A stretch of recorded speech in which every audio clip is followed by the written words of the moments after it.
Kalau biasanya saya yang sudah itu pembentukan karakter di pesantren, ya, pembentukan karakter di pesantren itu melalui 3 tahap.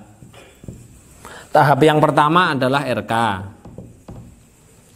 Yang kedua itu adalah pembentukan lewat kalau yang di pesantren, ya mohon maaf, pesantren atau sekolah yang nuansa Islam itu adalah dengan tartilul Quran.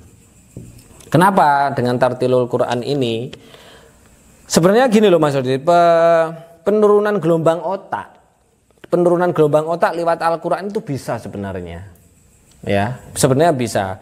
Dengan cara apa? Dengan cara ketika ngaji itu pakai tartil. Jadi yang diterangkan dalam surat Al-Muzammil itu auzid alaihi warattilil Qur'ana tartilan. Bacalah Al-Qur'an itu dengan tartil. Ketika membaca Al-Qur'an dengan lantunan tartil indah enak itu akan menghasilkan frekuensi gelombang yang bisa memperbaiki gelombang otak yang ada di dalam dirinya sendiri. Tapi kenyataannya prakteknya orang-orang membaca Al-Qur'an ketika ditanya pakai lagu apa? Mbuh garo. Kurni, syukur muni kan gitu. Pakai lagu apa Mas? Kurplak, syukur jeplak kan gitu. Padahal kan perintahnya pakai tartil. Kata tartilan itu mempunyai 2 arti. Yang pertama adalah pakai lagu, yang kedua itu adalah pakai pelan. Dengan ngaji A'udzu billahi minasyaitonir rajim. Bismillahirrahmanirrahim. Ini frekuensinya itu bagus. Dia akan menghancurkan atau memperbaiki gelombang otak beta.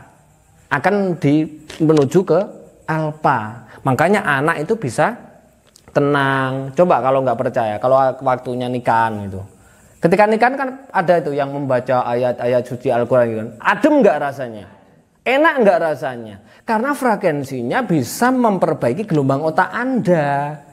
Makanya ketika wa qadaina ila bani Israil, enak banget. Allah kan gitu kan? Oh, cerah. Itu bukan apanya bukan, tapi apa? Frekuensi. Udah orang saiki ngaji yo wis ngaji ra godak, gak tahu gelem belajar, ngon kon uripe penak kon. Wis gak tartil pisan ditekoi lagu apa? Kurni, syukur muni. Itu loh, apalagi sebenarnya makanya pembentukan karakter kita di perusahaan kita, di vendor kita untuk program pesantren, pengembangan pesantren, itu pertama pembentukan karakter lewat RK, yang kedua adalah lewat tartilul Quran, yang ketiga lewat sholat khusyuk Mas Dodit. Sholat khusyuk itu juga bisa membentuk karakter loh. Iya, kalau nggak percaya coba. Ketika membaca Al-Quran, sholat itu ya. Kalau membacanya bagus, ketika Allah ini menahan nafas di sini. Wa akbar. Terus dikeluarkan ketika Bismillahirrahmanirrahim. Tarik nafas. Alhamdulillahirabbil alamin. Ar-Rahmanir-Rahim. Itu akhirnya apa? Jiwanya jadi tenang, damai. Kenapa? Nafasnya diatur. Ngaji juga gitu, harusnya nafasnya diatur gitu loh. Tarik nafas dulu. Pasti ketika orang mau ngaji, mau nyanyi, nafasnya pasti 2. Kalau enggak di dada, ya di tenggorokan.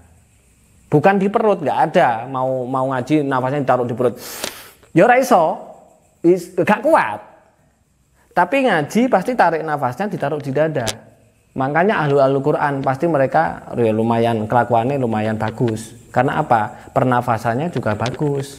Makanya ketika tarik nafas, Bismillahirrahmanirrahim. Alhamdulillahirabbil alamin. Lepas. Tarik nafas lagi. Ar-Rahmanir-Rahim Maliki yaumiddin. Iyyaka na'budu wa iyyaka nasta'in.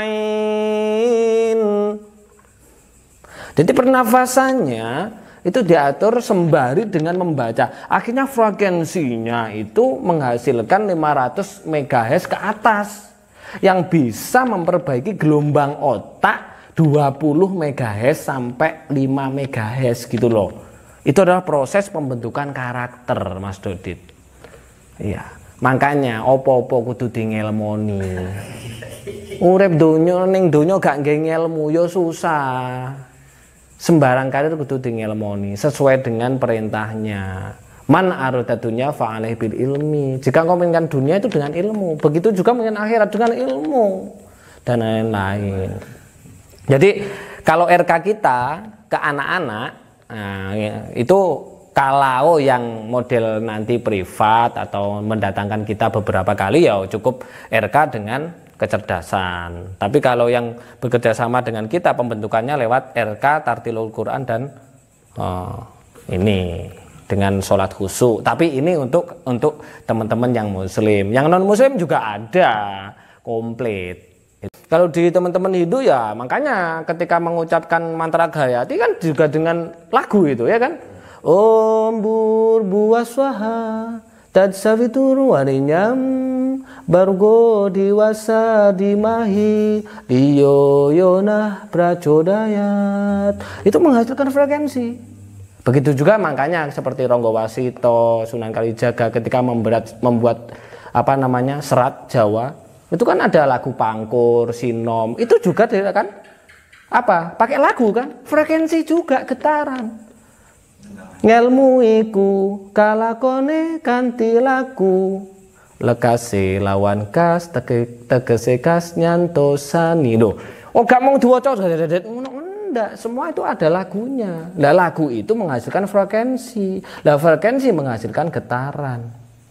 Kan seperti itu.